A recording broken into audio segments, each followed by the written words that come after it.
If you're building a record label or if you're an artist who wants to know if record deals can still work in your favor, hear me out. This all has to do with financing and how cheap you can get it and your positioning within the industry right now. The problem is most artists give up too much in the beginning of their careers to record labels, and then on the flip side, inexperienced record labels ends up signing artists too early in their careers, ultimately causing them to tank if they're very, very new, or if they're a major record label and the A&R signed that artist, they end up getting fired. Which is why the stigma of the big bad label still exists. We have a problem of efficiency here. And technically, it wouldn't be a problem if both sides understood what I'm about to explain to you today, coming up right here on the Music Money Makeover show. Hey everybody, welcome back to the Music Money Makeover show. My name is Casey Graham. Let's hop right in. All right, so let's get down to the nitty gritty of why these record labels will never die. Artists simply need low interest cash loans. Let's dig in. In my findings and dealings in the music industry, launching a great music product takes a lot of cash to produce.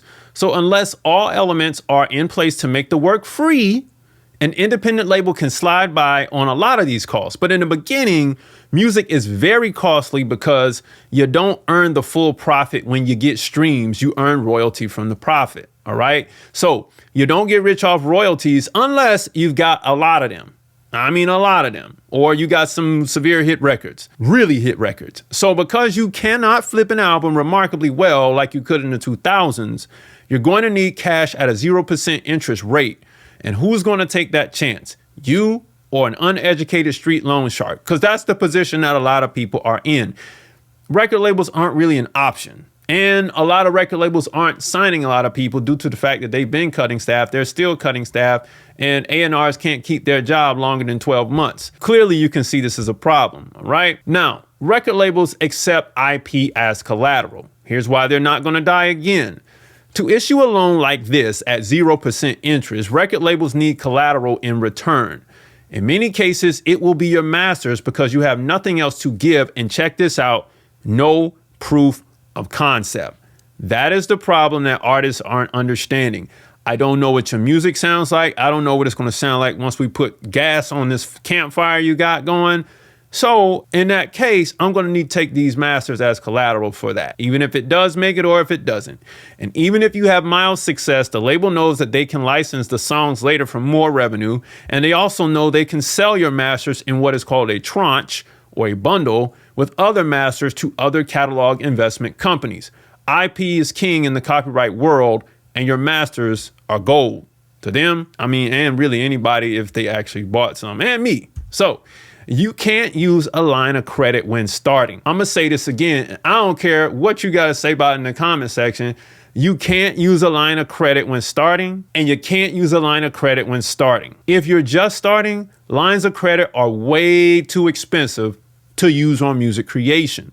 The only time you should use an LOC is in your second project after your fan base is primed and ready to buy. LOCs should only be used in strategies where the return has a high guarantee of at least 85 to 87% or more, because that 15 to 13% that's left over, you can make that up eventually down the line and the debt won't be so hard on you. You get what I'm saying? But you can't use it in the beginning because you'll end up with a bunch of debt and no proven track record that you can actually pay it back. And you're on the line as well as your record label is on the line, and there is no collateral for the bank. You get what I'm saying? The bank don't care about copyright like that, not in your case. So you can't use a line of credit when starting. Now, credit card interest rates are too high. The same thing goes for credit cards. The interest rate is too high. Now, one could argue that you could use the 0% interest introductory period to do what you need to do. However, if your fan base is not gathered and proven, you'll be able to pay the money back within 12 months, which then hurts your business credit score. You need to secure bigger lines of credit down the road. Then, of course, again, we can't use the credit card. So this is where things get tricky. So what are you saying? I'm saying save up as much cash as you possibly can to start your career. Cash, clean cash, cold cash, hard cash. You'll want to have no strings attached in the beginning just in case things don't work out and you have to walk away. I made the mistake of using credit. I'm almost done paying that stuff off. And I'm telling you from experience, you don't want to do that. When should I seek a record company? Seek them if their loan terms make sense and you get to keep control of your touring and merchandise avenues of revenue. This allows you to free up risk and capital.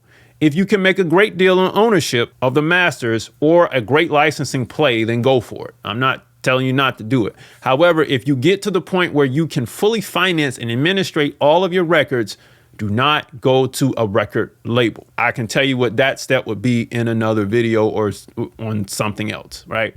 But if you can solve the money issue, you win, right? Yes, this is ultimately how you defeat Bowser in the final castle. Securing the proper financing amongst other marketing tactics is how you will get to green pastures on the other side. However, this is a complex maze and will take severe planning and strategy. So we got to get this thing started. Therefore, if you're an artist, a singer, songwriter, producer, or new music exec who wants to build your record company in 60 days or less without searching all over the internet for the how-tos and missing broken links out there with false information, I got you covered. We're going to get started with a strong LLC foundation, and I'm going to show you how to play this game via contract so you don't get lost in the sauce out there. And then finally, you'll be able to collect your international and domestic record and music publishing royalties without the middleman taking 15%.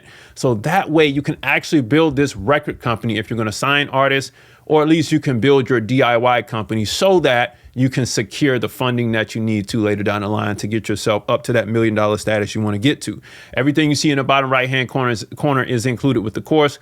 Click the link below to get started today. If this is your first time watching the channel, please don't hesitate to grab the free stuff below. 10 major steps to increase your record label's profits. A free split sheet is included with that download. But here's what I want to get to. If you can secure funding, you'll be able to get off the ground without interference of third parties, which is what we really want.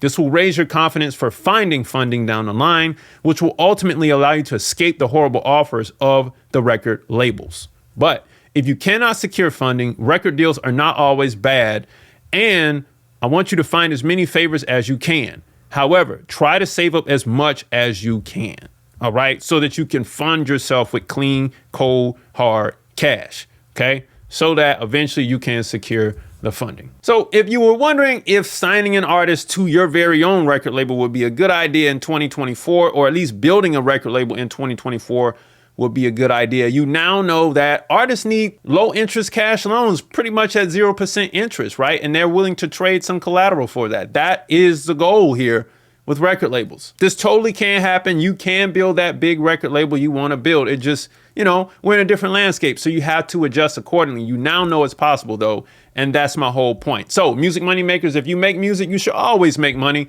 Log on to musicmoneymakeover.com, jump into the 60-day record label course so you can build that multi-million-dollar record label. All right, book a call right down below, download the free stuff below, and I'll see you next time. Peace.